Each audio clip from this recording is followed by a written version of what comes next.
Hello, and thank you for joining us for this episode of AMA's Marketing Ad.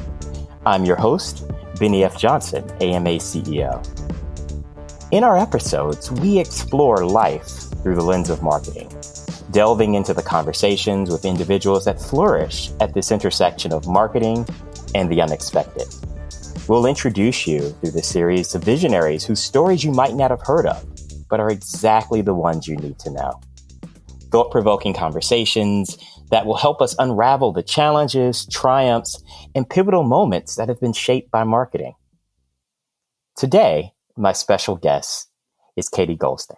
Katie joined SuperAwesome in 2021, which at the time was a part of Epic Games, to head up all things compliance. Katie currently serves as the Global Head of Policy and Regulatory Affairs. In this role, she oversees the matters that relate to kids' online privacy and safety. And she also manages SuperAwesome's educational arm, which is a training program designed to help developers, marketers, and agencies navigate the complex compliance, regulatory, and industry standards for kids' digital media ecosystem. Prior to joining SuperAwesome, she worked at the Children's Advertising Review Unit as a privacy and advertising attorney. Katie has incredibly deep understanding of compliance challenges that face the industry.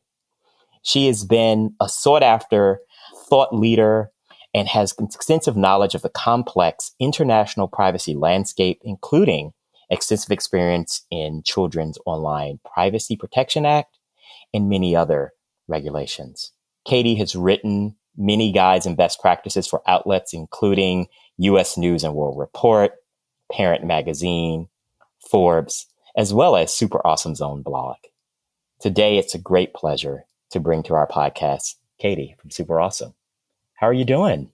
I'm wonderful. Thank you so much for having me. Well, it's a delight to have you here and to spend some time talking not only about your journey and the work that you do, but this important nexus of marketing and children online. We know that we mentioned before, a lot of times we talk big about brand and marketing and privacy, but we gloss over kids and teens. Talk to me a bit about what brought you to SuperAwesome and this work that you do with kids and teens online. Yeah, so my career started at the Children's Advertising Review Unit, KRU, which is kind of the quasi-regulator of advertising. Their mission is to help companies comply with their guidelines that they have, as well as the Children's Online Privacy Protection Act. So I had front row seat to how the regulatory side works. We got to work with the FTC and, really get a good understanding of why these regulations are in place. Kids are, more vulnerable, and the KRU guidelines really aim to help companies ensure that their ads to them are not misleading or inappropriate. But I think that at the heart of it is really this understanding that kids are an important audience, and teens as well, that need to be addressed and, treated with respect. But KRU helps make sure that brands are doing that responsibly. And so it was a really natural fit when I moved over to SuperAwesome, whose mission is to make sure that the internet is safer for kids and teens, because, I had the benefit of getting to work with so many companies wanting to do the right thing. So when I moved over to the business side, it was a natural fit because their missions are aligned. And I was really hired to make sure that their gold standards, which they had set, continued to evolve as the market evolves. As we know, the metaverse, there's AI, there's all these different things. And so making sure that SuperAwesome is staying ahead of the curve so that they can help make sure that everything that they design, create is compliant with anything, with regulations that exist or with ones that may not exist yet that could in the future. But I think that it's a really unique place being at SuperAwesome because we work across so many different types of companies. We basically work with anyone who wants to reach a child or teen audience. And so that can be food and bev advertising, that can be networks trying to promote new movies, it could be toy advertisers.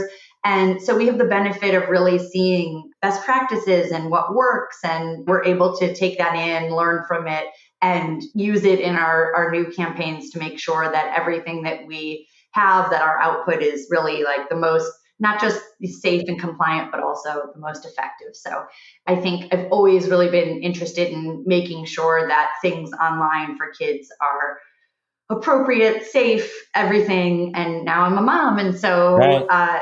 been a mom for a little bit. I do have a 7-year-old, but it was really interesting transition, the way that you get to, have this little focus group at home and see Right. how they react to things and how they understand it. So it's been a fun journey and evolution for me as a person and lawyer. It's really interesting. We think about it, all the work that SuperAwesome has done in a short period of time. It's only been a decade in which, like 2013, which we started looking at kind of a central problem of kids having access to digital media and thinking how many problems have grown from that in the last 10 years that you've been a part of solving, and going from that essential problem to now, I think at last count, you're over 300 brands that focus on kids that have worked with SuperAwesome today.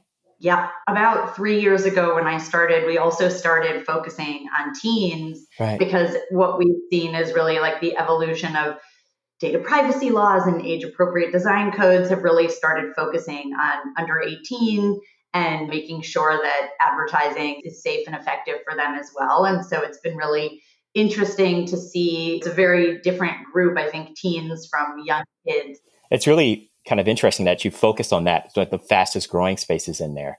As we have lots of brand leaders who listen to our podcast and are in the conversations, what advice or areas of interest would you offer for these brand leaders that they need to make sure they're thinking about when they do work targeting teens? So I think that there's a lot, but I think that the first thing to recognize is I think kids and teens are really distinct audiences, but that they are worthy of marketing to them directly, not just to parents. We have a research and insights team under our roof, and they do a ton of research on how much their decisions are affecting the family's decisions, and from everything from the cereal you're buying to the car that's being purchased. I know Right. you're a dad as well, and my 4 and 7-year-old rule everything in our house.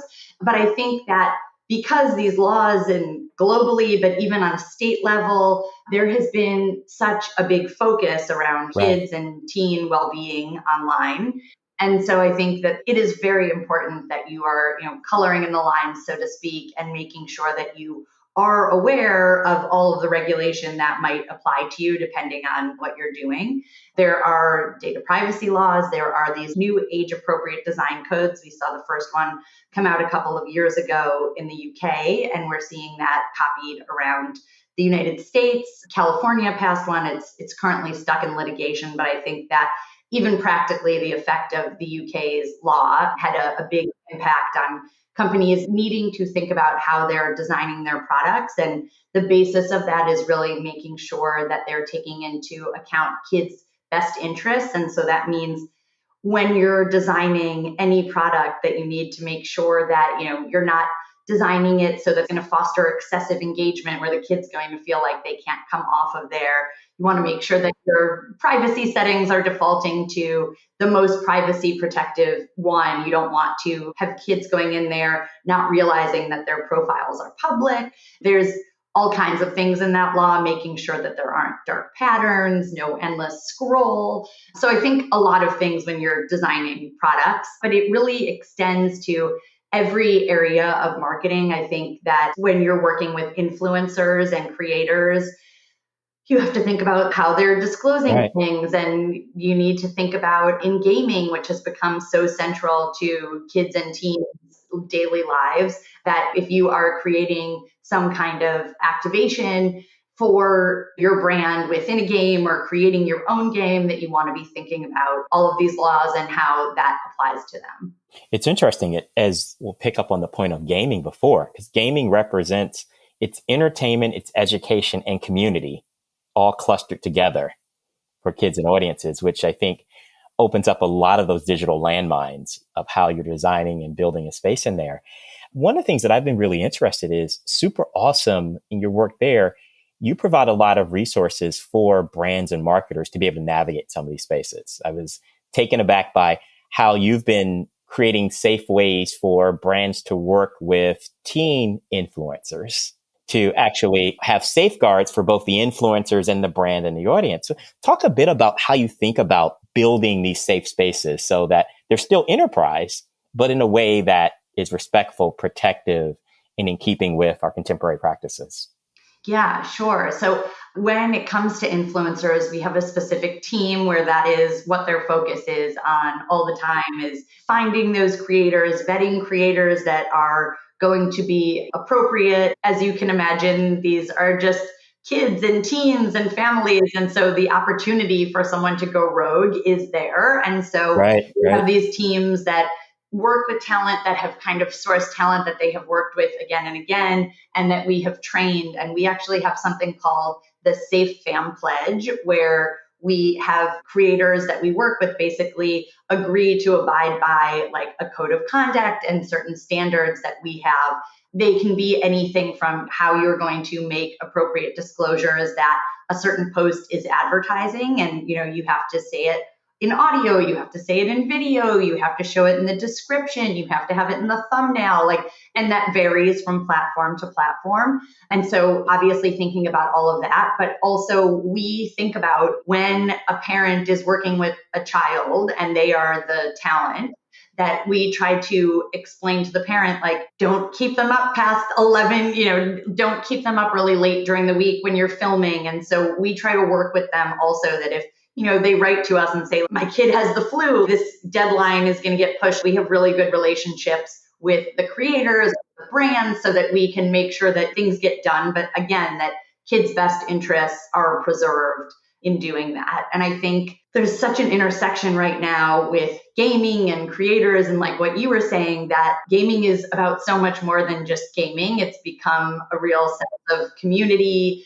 and creativity. And a lot of what we do is working with influencers who are live streaming. SuperAwesome has a solution that we now have rolled out to have a safer version of live streaming for kids. As you can imagine, there are platforms where you can just openly converse with whoever is on there, but kids want to do what everyone else is doing. And so SuperAwesome's belief has always been to really meet kids where they are.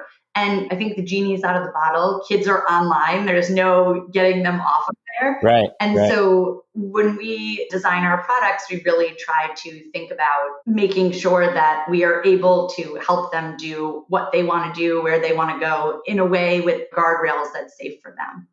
So we were talking a bit about parents, being involved in the influencers' lives. But let's pull it back a bit in a world that you and I both live in as parents, keeping up with everything that's happening.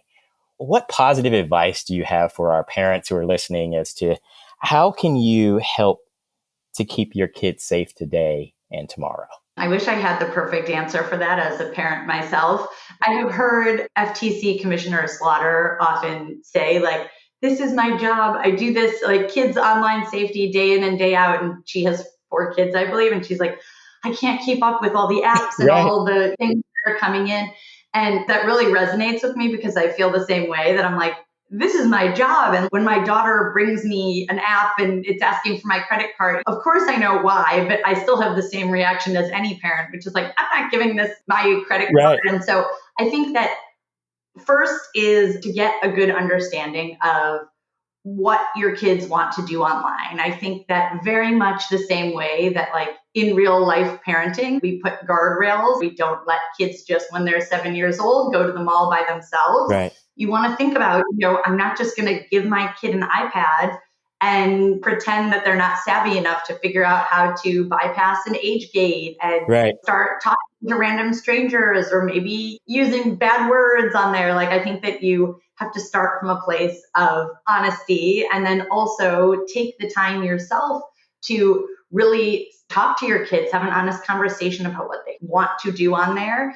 I think that the same way that you wouldn't let your kids go to a club for over 18s, don't let them go on social media before it is appropriate for them. And I think that once they do, again, have that open conversation with them that it's supervised. You can check their accounts and they're going to be set. They have to abide by whatever your standards, your rules are, and have them explain things to you. But I think it's also a good opportunity. I've tried playing Roblox with my daughter a bunch of times and had some good times. So I feel like trying to get involved, have them show you, make sure that you understand. But obviously, like Commissioner Slaughter has said, that's easier said than done. And obviously parents are super busy. And like the thought of sitting down and reading a privacy policy at the end of the day is not probably what most parents want to do. You know, I find it interesting. I don't think most others would. But I think that being aware of what you're doing, where they're going, but also when it comes to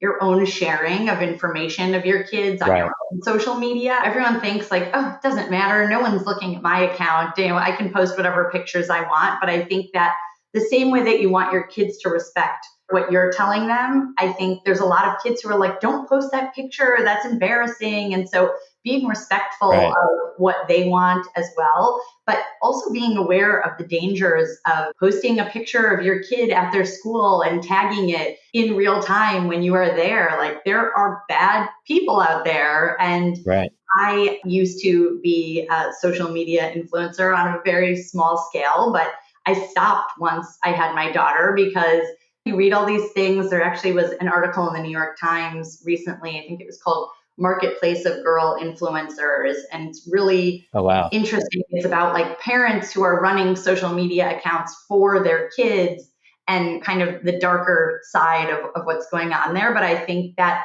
not just being careful about what your kids are doing, but being thoughtful about what you are doing with regards to social media and your own behavior. And certainly I'm not perfect at that either, but not sitting on your phone all the time. I had my 4-year-old once be like, honey, put down your phone. And I was just like, oh no. So serving as a model.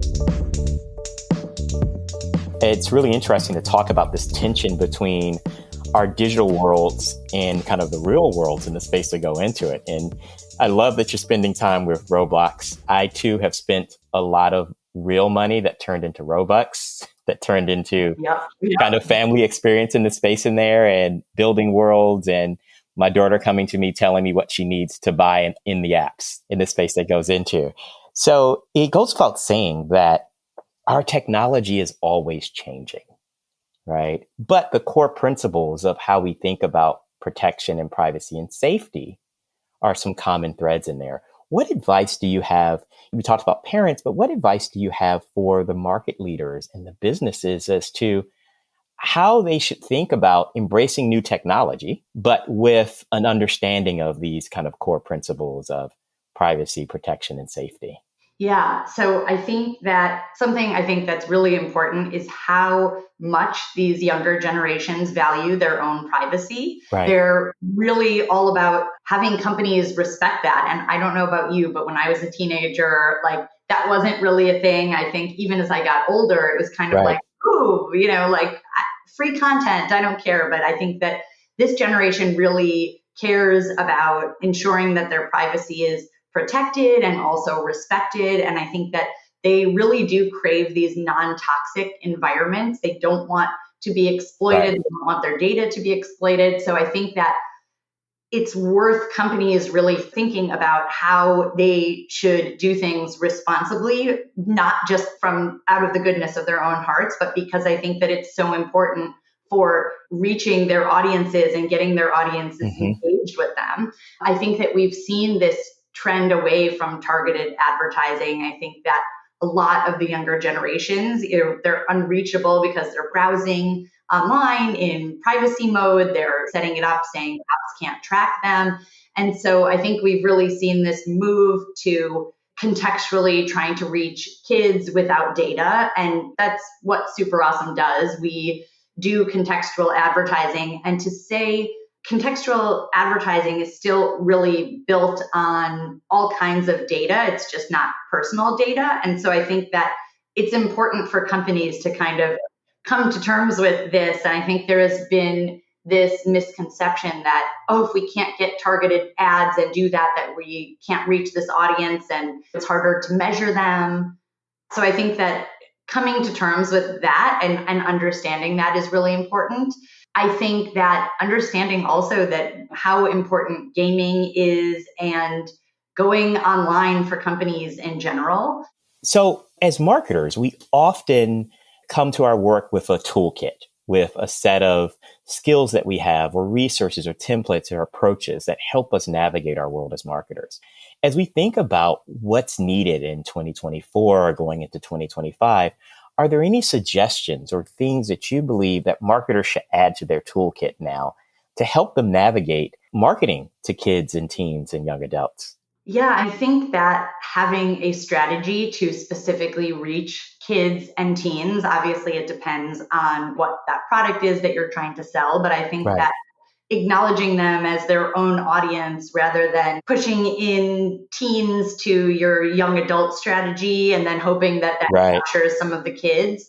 And SuperAwesome has a ton of research on why they are such an important audience and the influence that they hold over the family, but also even once they reach the teen years as right. customers themselves. And so I think that thinking about that and how you can reach them is really important. But I think that also considering going into some platforms and, whether it's gaming, whether it's social media, thinking about how you can reach your audiences in there. But I think that once you do that, that also begs the question of how can you do that contextually and in a way that is going to be appropriate for those audiences that you're trying to reach. So we talk a lot about kind of these unexpected moments in marketing. So Katie, I'm going to ask you this question. When you were a kid, what did you want to be when you grew up? Oh, that's so interesting.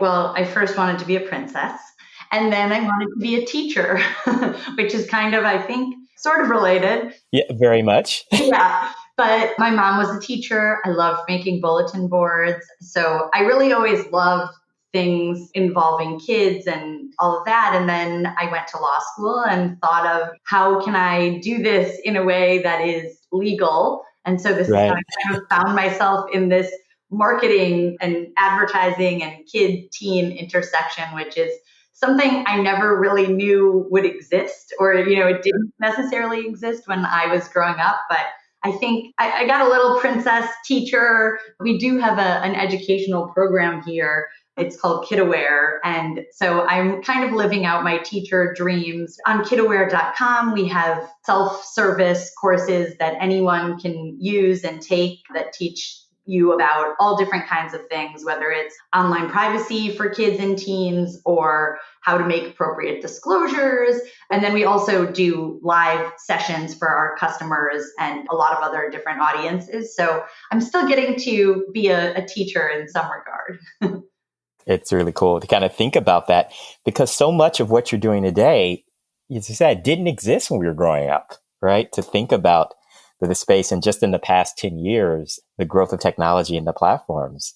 So one of the things that I love to do is kind of think about what's next and where you see excitement about the future.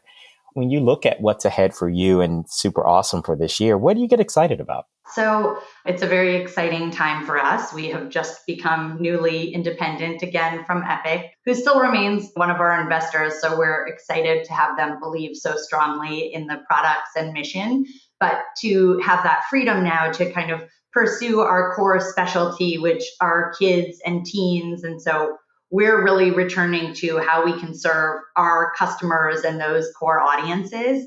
We have a year ahead that is have some exciting things planned. We're expanding our engagement with our ad platform. We're continuing to develop our gaming and creator products, Oh, nice. Yes. making sure that we're kind of leveraging all of that world and global experience. And we're also leaning a lot into video. I think that YouTube, as you know, is the number one platform where kids are really going, watching videos and seeing a lot of ads, but it wasn't built for kids. The way that it is set up still, many videos still might be collecting personal Right. information and being used to then target advertising. And so we have really honed in on our product that allows companies to reach customers contextually. And so we offer, there's 65 additional vetting criteria to make sure that customers, through our human and AI moderation, that we are making sure that those advertisers are showing up next to not just appropriate content, but relevant content so that they're reaching who they want to reach, but in a contextual and safe way that doesn't make use of anyone's data. So as we go back and forth and we toggle between the businesses and the actual kids who are using it and the parents, what do you think parents should be excited about for the upcoming year?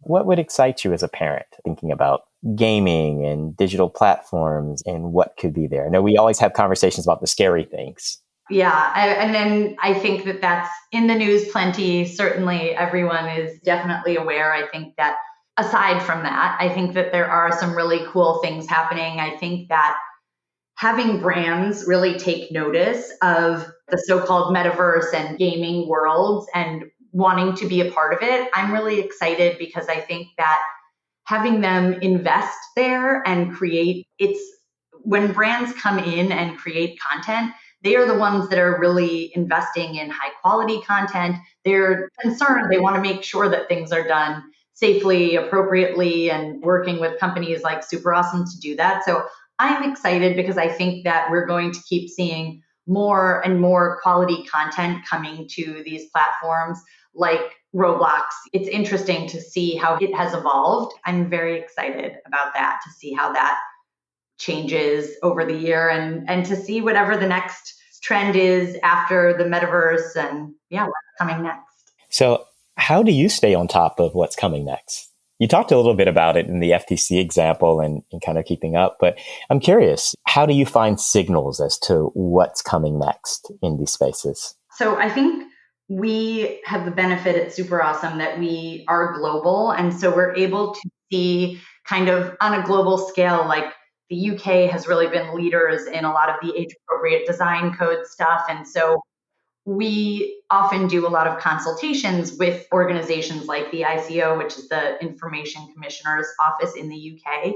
And I think that that allows us to get some insight into how they're thinking, where things are going to go, and making sure that we attend all these events. We're talking with the regulators. We're also talking with companies and talking about how they see it. We work really closely with KRU. I have a wonderful relationship with their director over there, and we make sure that we really have a sense of how they're thinking about new regulations or new news articles as they come out, to make sure that everything that we're doing, we try to make sure that is going to keep us ahead of the curve. But yeah, I think having that global perspective and also getting to work across so many industries and see what so many of these brilliant companies are doing and how they're approaching these issues has really helped inform what we do. I think that by and large, most companies want to do the right thing, and they are putting a ton of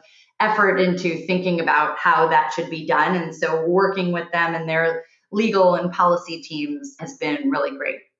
Yeah, you actually leaned in. I was going to ask you about that as to what the general sentiment is on how companies as an industry, companies working together are thinking about this. And you kind of leaned into that companies are seeing this as the worthwhile investment and work that they should do more than not. Yeah, definitely. We've worked with KRU. They had a working group about like the metaverse and how companies should be thinking about that.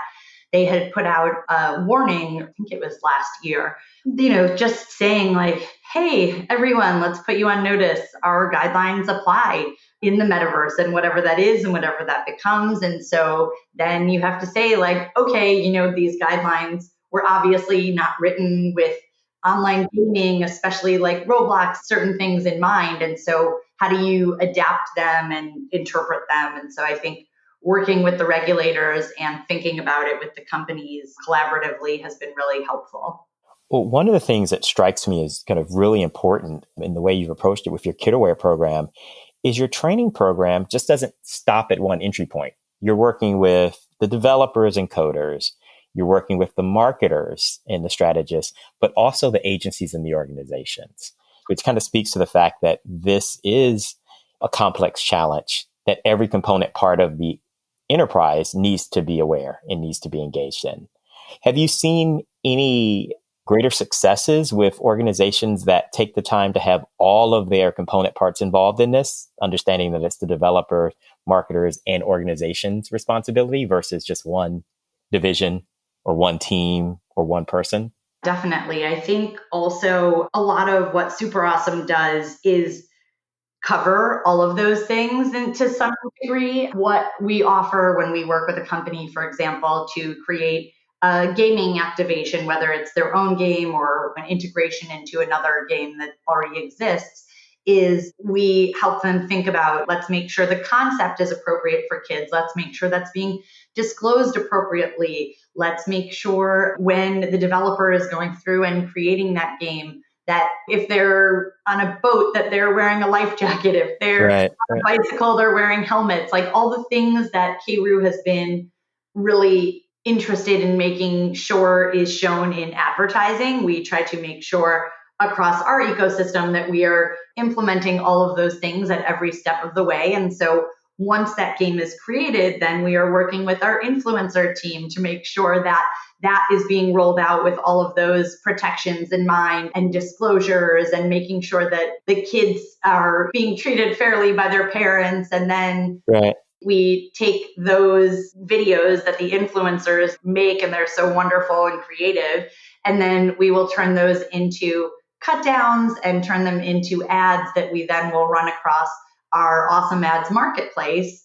And again, make sure that they're disclosed properly, that we have safe publishers that we're running them across. So I think that SuperAwesome kind of has the way that we are set up helps ensure that like at every step of the way from end to end that we've got you covered. So it's always great to talk to you, and it's been really informative and revealing to kind of think about all these changes and the great work that you're doing. I would ask as we close, what advice would you have for a young marketer entering the space who's going into marketing and they know their product audience are teens? What advice would you have? I would say to understand that you are allowed to reach them. We have so many companies that come to us and they're so scared to approach that teen audience and even kids as well. And sometimes the first thing we have to do is convince them that not only are you allowed to reach them, you just have to make sure you're following certain guidelines and keeping things in mind, but you should be reaching them. They are an important audience. And as long as you're doing it appropriately, that's really going to benefit, especially if it's a teen directed product or service, it's really going to help you.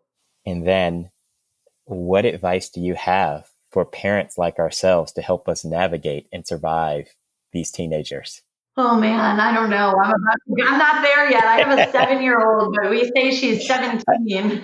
I know. I'm looking back from teenage to you. Yes. I'm like, you tell me, you got a teenager at home. I can use that. I think what I have done with my 7-year-old is explain to her, do you know what advertising is? Like, do you know that they are trying to get you to buy something? When she watches these unboxing videos or other videos that maybe are even less obvious that the child has been paid, I try to get her to think about it with a critical eye, and she now will see things that maybe are more subtle forms of advertising, and she'll be like, oh, that's an ad. They're trying to sell me that. And she gets really excited about it. So I think just media literacy and trying to explain to them like the basics, the way that we do with any other area of parenting. But I'll let you know how it works in a few years.